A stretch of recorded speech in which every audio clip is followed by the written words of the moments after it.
Come in. Welcome. I'm E.G. Marshall. Welcome to the sound of suspense, to the fear you can hear. Welcome to the world of terrifying imagination. Our story is about a very old man, living just outside a tiny village. A very old man whose long life has been lived close to the soil and close to the people he loved. People still living and people long dead.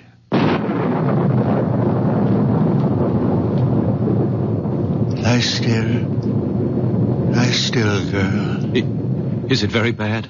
I don't know. She's very dear to me. If I should lose her... She's trying to raise her head. She knows I want to help her. Do you think you can? Young man, I never said I was a doctor. But I thought... the way I'm just an old man. A very old man.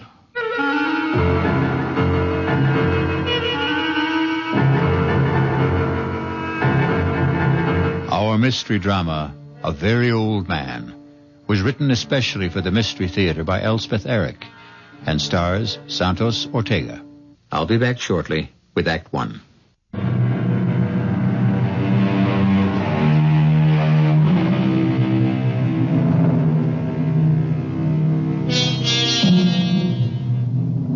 Look long and carefully at the face of a tiny baby. Look carefully and long into the face of someone who is very old. Do you see the wisdom in both? The very young and the very old have wisdom. In between, there is only accumulated information. Oh, you're home. Good. Well, he's done it again. Who's done what? Are you talking about my father? You know I am. I warned him. I said, Stefan, if it ever gets around, you'll ruin my medical practice. People won't believe in me. They'll only... Manfred, come sit down. Now, what's he done? Well, the same thing.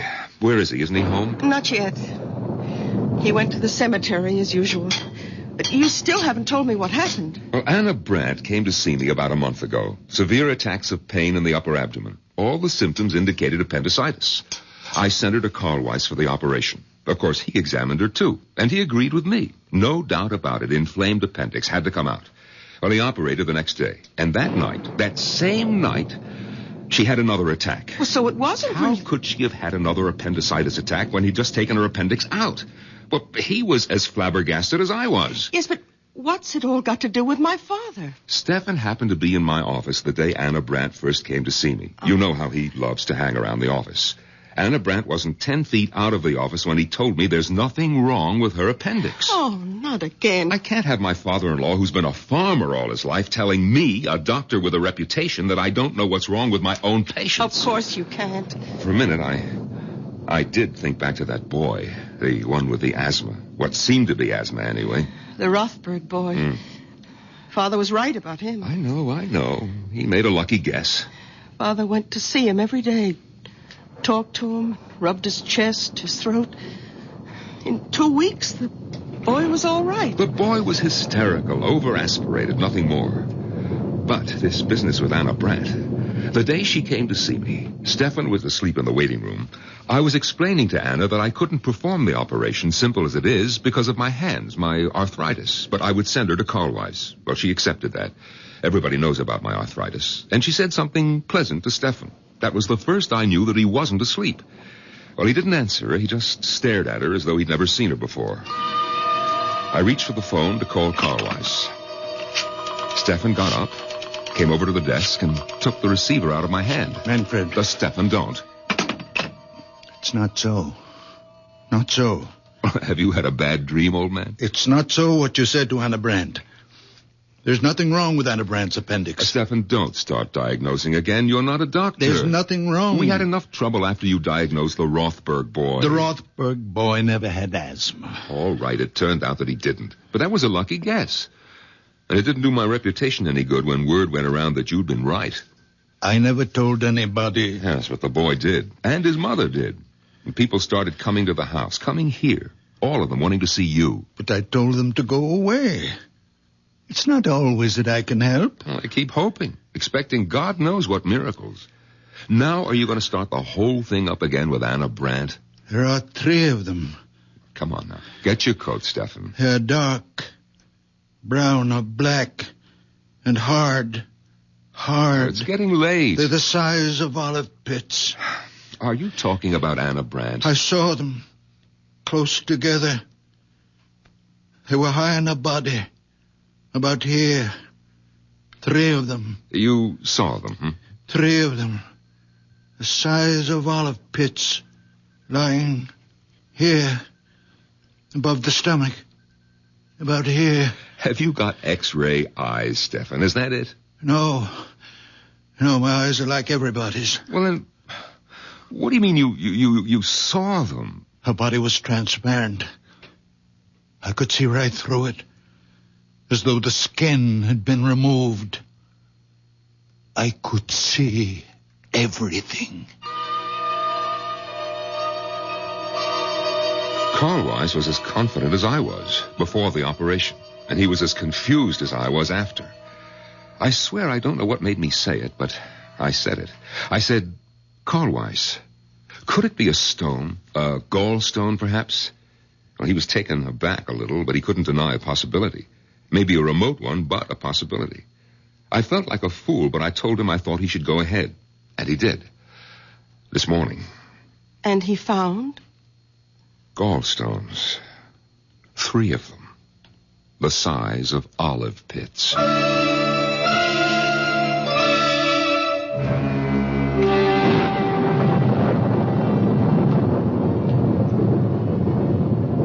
Lie still, girl. Is it very bad? I don't know. She's very dear to me. She's trying to raise her head. She's trying to tell you something. She knows I want to help her. Do you think you can, Doctor? Young man, I never said I was a doctor. What? But the way you... I'm just an old man. A very old man. Well, I took it for granted, the way you spoke. My son-in-law is a doctor. Manfred Gottlieb. I live with him and my daughter Bertha. Oh, then you know something. You've learned things from him. No, I know nothing. Only what I see, what I feel. When I passed you by the cemetery, what were you doing? My wife is buried there. Did I harm her? No, I even think she's a little better. Her eyes, they look brighter. Not so full of pain. You did nothing but touch her. Stroke her a little and talk to her. Let me look at your hands. No, they're just hands. What should they be? Now let me... Well, your hands are warm. On a night like this. More than warm. Hot. Very hot, as though they were burning from inside.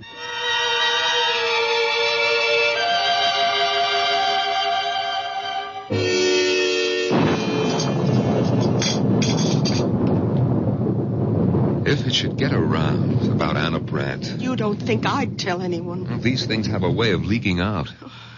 Look, you're not going to tell Father, are you, that Carl Weiss found the 3 stones? You think I shouldn't? He wouldn't tell anyone. He didn't tell anyone about the Rothberg boy.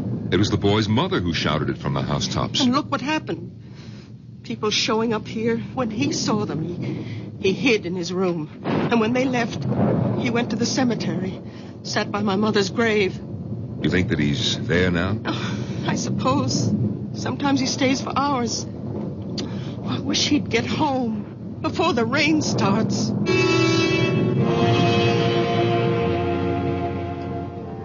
Emily, my dear. Come now, Emily, my precious. I need you. You are my strength. I can do nothing without you. Come to me, my darling. Come to me, my darling.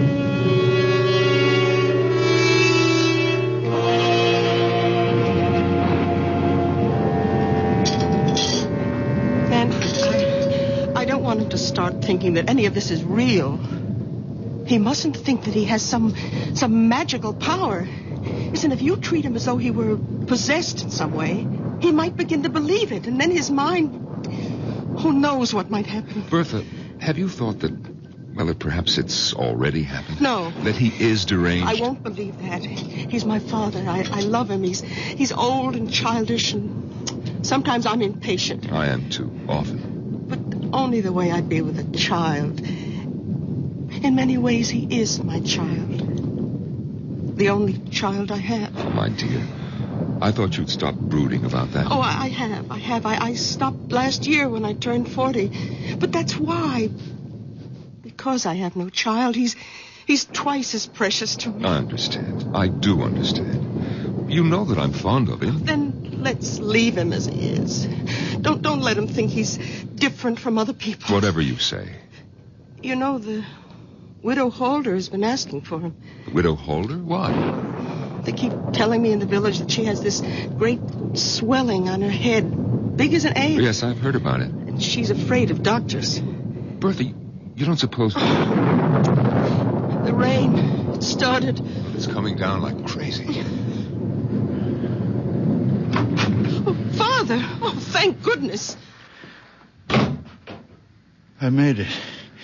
Just in time. You shouldn't take such chances. Why weren't you home for dinner? Where have you been? I kept something hot for you. Thank you. Now, give me your coat. That's it. Oh, where were you all this time? I didn't Bertha tell you? At the cemetery. You didn't go to see anybody? No, I didn't go to see anybody. No. Here's a plate for you, Father. Nice pot roast and potatoes. Thank you, Bertha. I'm sorry I wasn't here for dinner. I lost track of the time. I ran into somebody. We talked a little. Oh. Manfred, let's go up to bed. Ah. Father, you'll be all right? Of course I'll be all right. Go to bed. Oh. Good night. Good night, daughter. Good night, Steph. Oh, Manfred. Yeah? How is Anna Brandt? Anna Brandt? I thought about it tonight. In the cemetery. Is she all right? Yes, she's fine. I thought she was. I had a feeling... Good night. Enjoy your dinner. Good night. His asking about Anna Brandt? He hasn't even mentioned her since that day in the office. Bertha, could he have heard about Carl Weiss finding the gallstones? Oh, he'd have said so. He always says precisely what's on his mind. There are times when I wish he didn't. Listen, he's talking to himself in the kitchen. Sounds as though he's calling someone. Manfred, he's an old man. Leave him be. Oh, please close the door. Come to bed. It sounds like Amelie. What? Did you say Amelie? Wasn't that your mother's name? No, it was my sister's. Oh, Bertha, I never knew you had a sister. You never told me. It was so long ago, before I was born. Their first child. She only lived an hour. My mother told me they'd just agreed on a name. Father leaned over the crib to kiss her, and she was dead. But that was 45 years ago. All these years he's never mentioned her. What was that? The door opened downstairs. Well, he's gone out. In this rain. Where could he have gone? There's only one place. He's gone to the cemetery.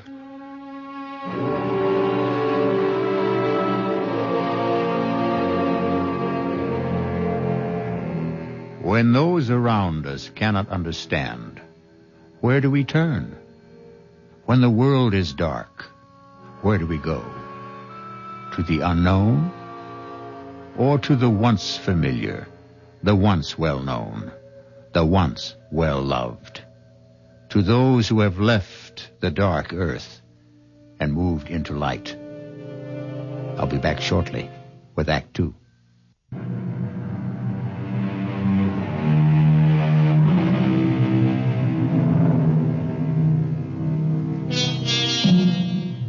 Now come back with me to the story of a very old man and the people who loved him and could not comprehend him, or could not comprehend him because they loved him, or because they tried too hard.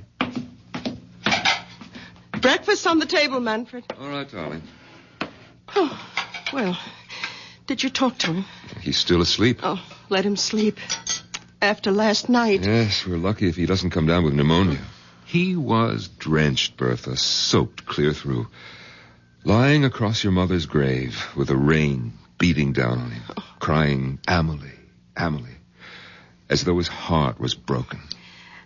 Amelie is buried next to Mother. Bertha, are you going to ask him about her? Oh, it's been so long, 45 years. You know, in all that time, I've never heard him say her name. Naturally, I never mentioned it. She died years before I was born. Your mother never talked about her? Oh, just that once. When she told me she wanted to be buried near her. And how she died. Manfred, she was only 1 hour old. Yes, crib deaths, they happen. We don't know why. They thought of naming me Amelie at first, my mother said. It's a pretty name. Who's that? So early in the morning. Yes. Is this the Gottlieb house? Yes, it is. And you're Manfred Gottlieb, Dr. Gottlieb? Yes, I am. But I don't see patients at home. My office is... Oh, no, I'm not a patient. The patient's outside. Well, bring the patient to my office in about an hour. No, there's no need. She's quite well. Completely cured. Well, then what's the point of... I hoped I could see the old man. Your father-in-law, is he? Stefan? What's this about my father? Madame, good morning. Beautiful morning, isn't it? After last night, all that rain. You wanted to see my father? If I may. Well, what about? He's asleep. Oh, I'm sorry. Well, when he does wake up, would you tell him the patient recovered and is better than ever? Lively, frisky, enjoying life to the full, romping in the fields. What patient is this? You said she's outside? Yes, right there. Look, the picture of health. I don't see any... You don't mean... Well, not the horse. Yes, my prize mare, my favorite. I thought I might have to have her put away, but your father, madame. Oh, yes, it's all due to him. Well, when was this? When did you meet Stefan? Last night. Just before the rain started. Didn't he tell you? Oh, well, come inside. Huh? Have some coffee with us. Oh, thank you. Sit down. Manfred, get another cup. May I introduce myself? Otto Kraus. Well, I'm Bertha Gottlieb. This is my husband. Oh, but then my father must have told you. He lives with us. Your father is quite a man. Your coffee. Oh, thank you. Yes. You see, I was returning to the village, and I was passing the cemetery. Suddenly the mare sank to her knees. Her legs seemed to give way completely. And there she lay on her side in the middle of the road. I was frantic. I thought perhaps a stone bruise, but I looked at all 4 hooves. Nothing. And there I was, half a mile from home, my precious horse stretched out on the road and a storm coming up. And then I heard a sound coming from the cemetery. Someone calling a name. Was it Amelie? Yes, something like that. I shouted for help. In a minute, an old man appeared. Stefan. My father. Yes. I asked him to help me, but I wasn't sure he even heard. He seemed very distraught. He went straight to the mare, knelt down and took her foreleg in his hands and started rubbing it very gently. He knew which one was hurting her. And after a while, the pain went out of her eyes. Couldn't understand it. It was something about the way he touched her. I asked to see his hands, and he held them out. And even before I touched them, I could feel the heat spreading out from them. Heat? What heat? Haven't you ever noticed the extraordinary heat from his hands? Oh, I can't say that I have. Oh, but it's true. His hands give off a warmth. I can't believe you've never noticed it. Well, it could have been on such a wet, cold night. It only seemed that way to you. You imagined it.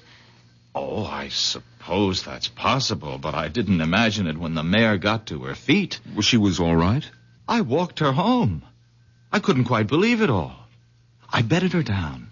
And this morning, all I could think was I must tell the old man about it. There are stories going around about him in the village. Perhaps you've heard some of them? Well, I'm only here on a visit to see my aunt. I don't live here. Well, he doesn't really do anything. He's just around, and people love him. They like to think because he's such a sweet old man that he can do things doctors can't do. And because he's such a very old man, we wouldn't want him to start thinking that there was anything miraculous about anything that happened quite naturally. Well, you think it might affect him? Might affect his mind in some way? He's a very old man. It could happen. Well, I suppose it's possible she wasn't really lame. Of course it's possible. Only ask him, will you? About his hands, those amazing hands. Yes, we'll ask him. I mean, giving off that heat, I felt it, you know. Well, I'll be getting along. My aunt's expecting me. Well, we'll tell him you stopped by. Yes, I wish you would. Tell him, and please, tell him thanks. We'll tell him. Do you think we should wake him? Come on, it's time. Yes. We have to tell him about the young man. And the horse. But we won't make anything out of it. Nothing at all. Just say that he dropped by. To say thanks, yes. Father? Stefan, are you awake? What time is it? Oh, it's almost 9 o'clock. Why aren't you at your office? Well, it seems that a young man stopped by to see us, Stefan. Well, actually, Father, he wanted to see you, but we told him you were sleeping. Why me? Well, it seems he met you on the road last night. Got a horse. A mare it was. That's right. The horse had a swelling. Do you feel well enough to get up now, Father? I think so. You're sure? After last night? I'm all right. All right, now just let me help you out of bed, Stefan. Yeah, I can manage. Give me your hand. Come on. That's it. Yeah. Here are your slippers. Yeah, I'll go splash some water on my face. And then you'll have breakfast. Bertha, his hands are as cold as mine. Colder. That young man did imagine it about his hands. Well, you know how it is. If your hands are cold, anyone's feel warmer, even if they're only a little warmer than your own. And he'd been riding back from the village on horseback. Yes, so of course his hands were very cold. Of course. My head is clearing a little. Oh, good. I'll go down and have some coffee ready for you. Thank you, Manfred. And 2 eggs. 4 minutes. Your clothes are on the bed, Father. Thank you, Bertha. Father, last night when Manfred and I came up to bed and you were eating your supper, anyway, that's what we thought you were doing. It's what I was doing. Well, we heard you talking. Was I talking? Well, you kept saying, we heard you say, Amelie. I said what? Over and over. Father, were you talking to Amelie? What do you know about Emily? Only what Mother told me. What did your mother tell you? That Emily died. That she only lived an hour. She was our first child. 45 years ago, Father. She died in the crib. I remember her so well. Why do you talk to her now, Father? Why do you call to her? Because she comes back to me when I call her. Father, you don't mean that. She comes back to me. To me. Not to anyone else. Only to me when I call her. You don't believe in ghosts. Emily is not a ghost. Her spirit comes back to me when I call. Father, you can't believe I this. am the only person left on earth she remembers. Her mother is dead. The midwife is dead. When I am dead, there'll be no one for her to come back to. No reason to come back. You can't believe what you're saying. I don't have to believe. Or not believe. I know. I won't let you. You have nothing to say about it. Nothing. I will not stay in this house and listen to you tell me that my Amelie will not come when I call. I'm going to her now. Father, wait. Father, come back. Stefan, what's the matter? Get out of my way. Stefan! Father. Oh, Father. Well, he came tearing down the stairs. He brushed right past me. What's the matter with him? I talked to him about Amelie. I made him angry. Where's he gone? Do you know? To her. To Amelie.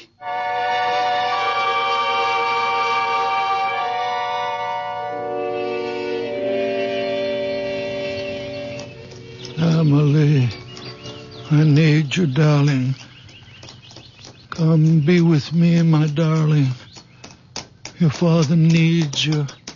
I need you, my sweet Amelie. Old man? Oh, my Amelie. Stefan? Amelie.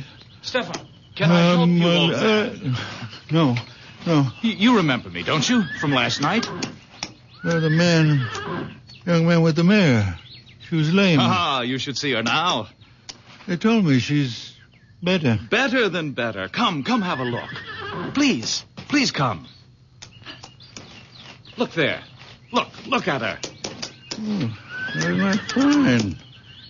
Not a sign of lameness. I came to your house a little while ago. You were sleeping. They told me you were there to say thanks. There was no need for that. Oh, I'd like to do more than just leave my thanks. I'd like to invite you to my aunt's place. Oh, no, I couldn't. No, I'd like you to meet my aunt, please. Your aunt won't mind? No, not a bit. Come on, we'll both ride the mare. Here, I'll give you a leg up. You're sure about your aunt now? Oh, she'll be delighted. She doesn't get out much these days. Is she very old? Well, she's not young, but that's not why she stays home. She has this disfiguring growth on her head. It makes her shy. Well, she should see a doctor. No, she won't. Absolutely refuses, won't hear of it, hates them all. Oh, that's very wrong. Oh, yes, all the money in the world and won't go to a doctor. So she sits in her parlor and reads her Bible. Ah, there's the house. Oh, yes, the big stone house. You know the house? I've admired it since I was a boy. My aunt bought it when my uncle died. My uncle was Fritz Holder. You've heard of him, the manufacturer? I don't think so. Around here, I understand my aunt is known as the Widow Holder.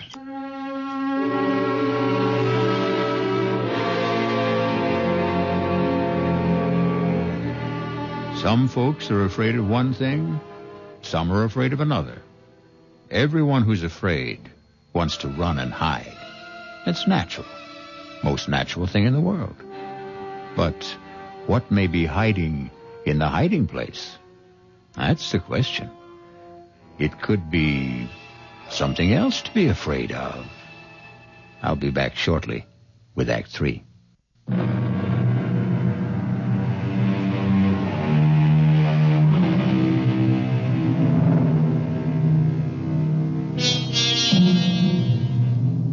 A very old man is mounting the steps of a big stone house in the company of a very young man whose aunt is known to the village as the Widow Holder. Listen now. My aunt is in. Otto? Ah, there you are, just where I knew you'd be. Come in, Stefan. Where have you been all morning, Otto? I missed you at breakfast and Oh, you brought someone with you. Yes, this is the very wonderful man I met near the cemetery last night when my mare went lame. Stefan, this is my aunt, Mrs. Holder. How good of you to come by. Madam. I don't have many visitors, not anymore. And I seldom go out because of this on my head. I don't like to be seen. I hope it doesn't offend you. No. Doesn't offend me at all. Well, it offends me. Perhaps I'm too sensitive, but that's the way I am. So I sit here and read my Bible. And that Bible's too heavy for you to hold in your lap all day. But it's the family Bible. It's the one I'm used to. I love this Bible. All right. Sit down, Stefan. I'm all right. I'll stand. Oh, both of you, sit down. And Otto, you tell me where you've been all morning and why you weren't at breakfast. Now, I told you last night how the mare went lame and how I met Stefan near the cemetery. Well, this morning, I let her out of her stall and she was dancing on her toes. I couldn't believe it. Stefan hadn't done a thing but rub her postern a bit. Is that really all you did? I did nothing. Well, he talked to her, rubbed her foreleg, and talked to her. How remarkable. You're a remarkable man. No. Oh, you're staring at me. Oh, I apologize. It's this awful growth. Otto, fetch me my shawl. I'll cover my head. No. Please. It's in my bedroom. I am not offended. I give you my word. Otto, don't go. No, it's all right. I'll be right back. Mrs. Holder, I am not offended. I am sorry I stared so. I will not stare again. Please forgive me. It's quite all right. Please, be calm. Sit down. I can't. Otto mentioned that you live with your daughter. Is that right? My daughter, Bertha.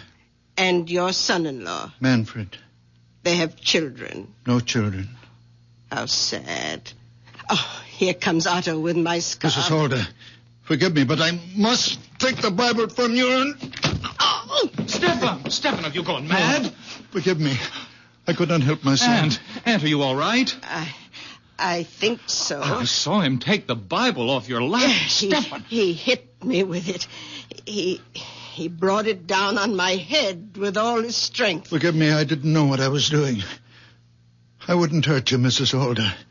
I wouldn't hurt anybody. When I feel this way, I see things. I feel things. The Bible seemed to put itself in my hands. I didn't think what I was doing. I could not think. The feeling was so great that I must smash this thing on your head. That's all I wanted to do, Mrs. Holder, to get rid of it. And it looks to me as though you'd done that, Stefan. Aunt, go look in the mirror. I know I'm not always in control of myself. I do things. I don't know why. I see things. I don't know why. But I would never hurt anyone. It's unbelievable. The growth is gone. Will you forgive me? And there's no blood. No blood at all. All the same, I'm going to get you to a doctor. No doctors, no. No, a blow on the head like that. No, I'm all right. My head is clearing now. It was just a shock. And that awful, ugly thing is gone. I don't need a doctor. Let me take you to my son-in-law. He's a fine doctor, a nice man. Maybe you've heard of him? Manfred Gottlieb? Gottlieb? You will like him. Manfred Gottlieb is your son-in-law. A wonderful man. A good doctor. But you must be Bertha Gottlieb's father. You cured the Rothberg boy. And I've heard talk about Anna Brandt. Look what you did for Otto's mare. Look what you've done for me. Oh. Why, you're the man I've been trying to find. I've been asking for you. It was God's hand let you here. Let me take you to Manfred's office. I don't need him. I only need you.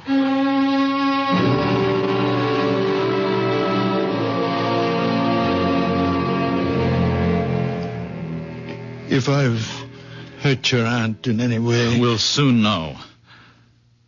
Otto, I don't want these spells that I have. I don't ask for them. Only sometimes the pain gets so great. What pain? Why, the pain of living. And it seems more than I can bear. I go to the grave of my wife and my baby daughter, my Emily. And I call to her, my little one, who only had 1 hour of life. And she comes to me and gives me comfort and courage and belief. I believe that even though I can do nothing about the great pain of living, there are other pains, and I can do something about them. I know I'm not quite myself when I'm like that. I know I'm not really strong or courageous. But when the spell is on me, the people in pain, they become transparent. You mean you can see through them? I do see through them. How do you explain your hands? Just hands? Oh, no. The night you massaged the mare, I took hold of your hands and they gave off a glow, a sort of radiating warmth. I know, I felt it. They burned like a steady flame. Perhaps I grow feverish when Emily is with me. Now, you go home and rest, Mrs. Holder. Come back in a few days and I'll change the bandage, or you can do it yourself. I'll do it myself. She's all right, Doctor? Right as rain. Well, what was it? I mean, the growth on her head. It was a wen, a common, ordinary wen, a hardened cyst. If you'd come to see me, Mrs. Holder, I might have recommended that you have it removed by surgery. Oh, no. On the other hand, I might have done precisely what my father-in-law did, broken it with some heavy object. Probably not the Bible. Come, Aunt. I'll take you home. And thank you. Dr. Gottlieb. You may get more of these growths, these wens on your head, Mrs. Holder, or someplace else on your body. Now, if you do, call me and Oh, no. No, thank you. I know whom to call. And you'll come, won't you, Stefan? Of course you will. No offense, Doctor, but I put my faith in Stefan. Goodbye. Goodbye. Thank you. Goodbye, Stefan. No offense, Doctor, but I put my faith in Stefan. Why did I bother to become a doctor at all? Why all those years at school? Why did I take examinations, get my license? What good is it if everyone would rather put their faith in a farmer? Manfred, I'll never do it again. Come in, the door's open. Oh, you again? Doctor, those pains are back. Well, of course those pains are back, because you've been drunk day and night. What do you expect? Can't you do something, Doctor? No, I can't. Only you can. Stop drinking. You've been drinking steadily for 30 years, and you have cirrhosis of the liver. But the pains are awful. Stop drinking for a month, and then come back and see me, and don't come back before. Silly old fool. Hasn't been sober for 10 minutes since he was 16. I can't help him if he won't... Manfred, he has an obstruction of some kind. He has a diseased liver.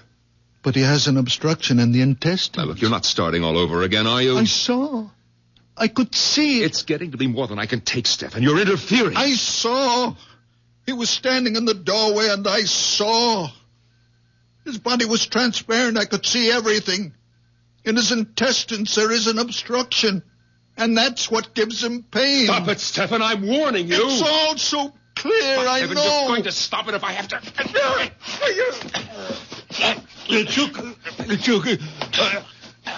Manfred, take the hurt on my throat. Stefan. Stefan, I'm sorry. I didn't mean to do... Stefan. I'm all right. Give me like that. I'm all right. Let me loosen your shirt. Oh, Stefan, I don't know what possessed me. I lost control. It's all right. Stefan, look. Look at my hands. Look how they move. My fingers. No pain from the arthritis. What does it mean? It means... Well, it must mean the arthritis is better. It's gone, perhaps. Oh, Manfred. The way I unbuttoned your shirt. So fast. No trouble. No pain. Is it possible? It's true. Look. Look how I can move them, Stefan. The way you used to.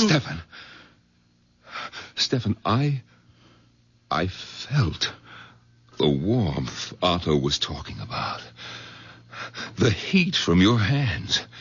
When you were trying to tear my hands from your throat, I felt it. A warm glow. You really felt it? Yes, a glow. A radiance. Stefan, give me your hands.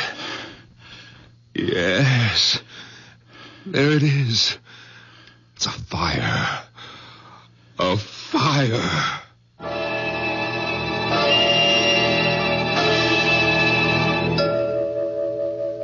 Bertha! Manfred, please. I think you're wrong. No, how can I be wrong? Look at these fingers. Look how they move. Watch me unbutton my coat. Oh, Stefan, I had to lose my temper. Try to choke you in order to touch you. I might have killed you. Oh, you wouldn't Where's have. Bertha? Bertha! Manfred, you're excited. Excited? I'm delirious. I can go back to surgery. We'll be rich again. Our lives will change. Yours, too. I don't want my life changed, Manfred.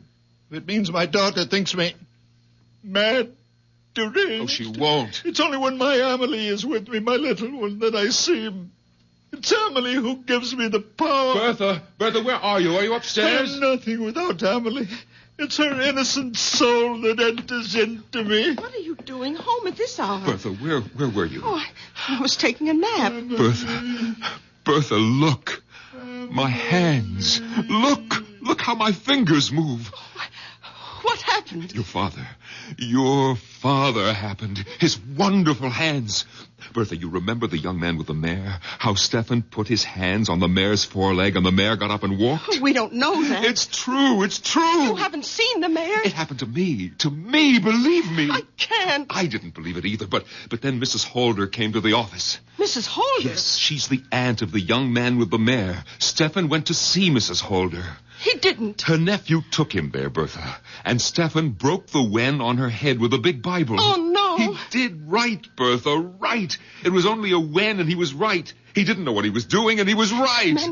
Manfred, you must stop this talk. Bertha, after Mrs. Holder left, an old patient of mine came in. The man has been a drunk for years. I was sure his liver was enlarged, diseased. But I sent him away. And then your father said, Manfred, you are wrong.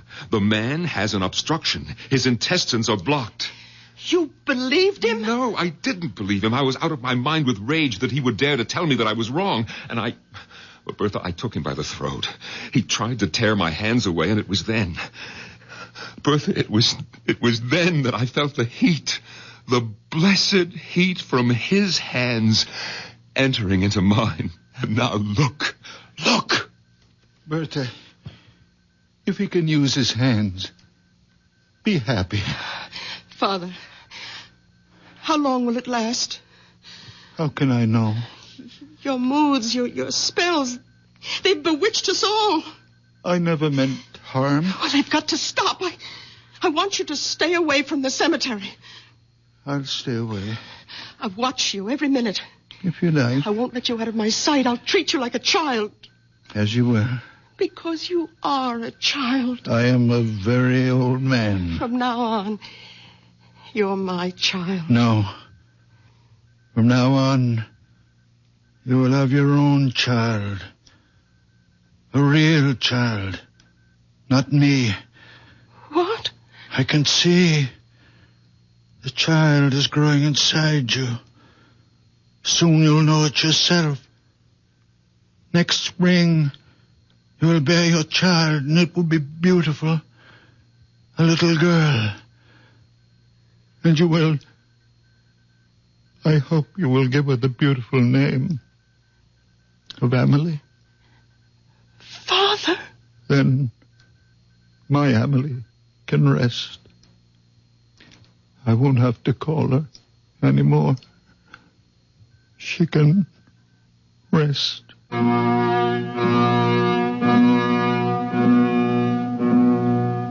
Did you believe our story? For that matter, did I?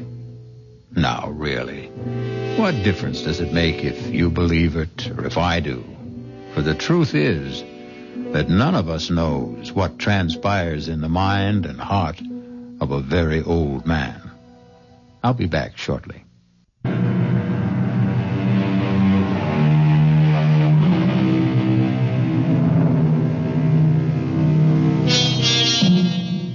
Ever happen to look up the word murder in a dictionary? No? Then I'll tell you how the dictionary defines it. To kill with premeditated malice.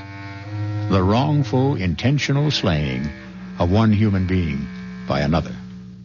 But don't let a wee bit of murder upset you, friends. The people on Mystery Theater don't mind being killed. Not a bit. Because every one of them is a deadhead. Our cast included Santos Ortega, Norman Rose, Bryna Rayburn, and Billy Redfield. The entire production was under the direction of Hyman Brown. This is E.G. Marshall inviting you to return to our Mystery Theater for another adventure in the macabre. Until next time, pleasant dreams.